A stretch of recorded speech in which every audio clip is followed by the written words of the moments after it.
Hello दोस्तों, Amit story wise में आप सभी का स्वागत है साथियों। हम आपके बीच कुछ महाभारत से रिलेटेड कहानियाँ लेकर के उपस्थित हो रहा हूँ। उम्मीद करता हूँ कि कहानी आपको पसंद आएगी। तो साथियों, कहानी में आप अंत तक जरूर बने रहिएगा, जिससे आपको कहानी सुनने का लास्ट तक मौका मिले, जिससे कहानी सुनकर आपको अच्छा लगे।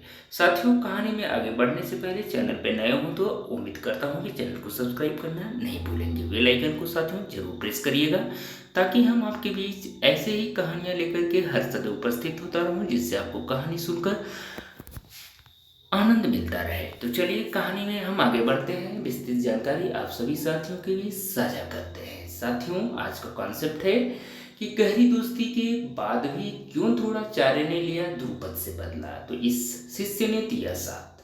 तो चलिए इसके बारे में डिटेल्स में हम जानने का प्रयास करते हैं। साथियों, हिंदू धार्मिक ग्रंथ ज्ञान का भंडार है।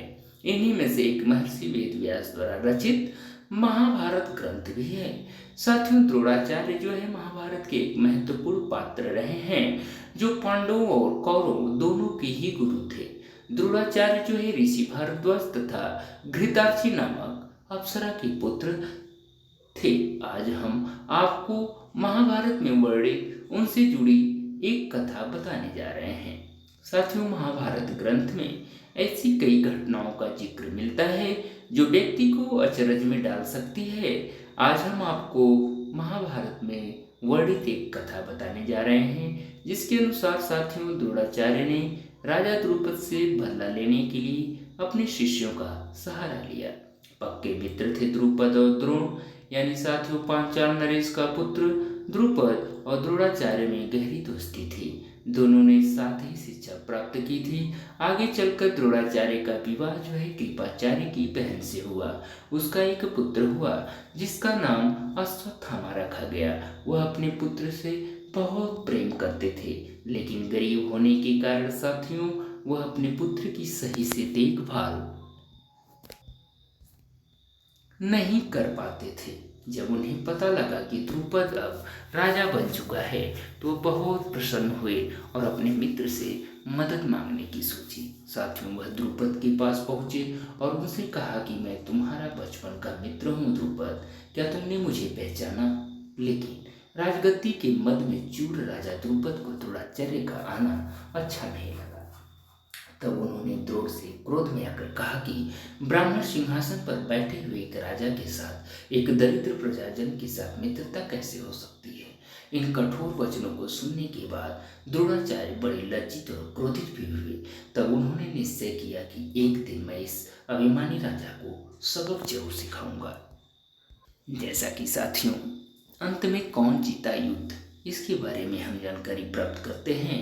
तो साथियों, इसके बाद द्रोणाचार्य जो है हस्तिनापुर के राजकुमारों को अस्त्र शिक्षा प्रदान करने लगे। जब राजकुमारों की शिक्षा पूरी हो गई, तो द्रोणाचार्य ने उनसे गुरु दक्षिणा के रूप में पांचाल राज द्रुपद को कैद कर लाने के लिए कहा। उनकी आज्ञा अनुसार सबसे पहले दुर्योधन और कर्ण गए और द्रुपद के राज्य पर धावा बोल दिया, लेकिन द्रुपद के आगे टिक न सके। तब साथियों द्रोणाचार्य ने अर्जुन को भेजा।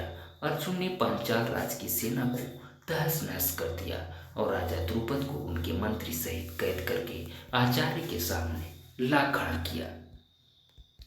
फिर साथियों द्रोणाचार्य ने कही एक बात, कौन सी बात कही, यानी साथियों द्रोणाचार्य ने द्रुपद से कहा, डरो नहीं राजन, बचपन में हमारी मित्रता थी, लेकिन तुमने ऐश्वर्य के मद में आकर मेरा अपमान किया।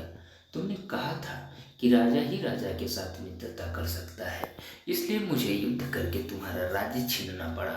लेकिन मैं तुमसे अभी भी मित्रता रखना चाहता हूँ, इसलिए आधा राज्य तुम्हें वापस लौटा रहा हूँ। अब हम दोनों की हैसियत बराबरी की हो गई। यह सब कहते हुए द्रोणाचार्य ने द्रुपद को बड़े सम्मान के साथ विदा कर दिया।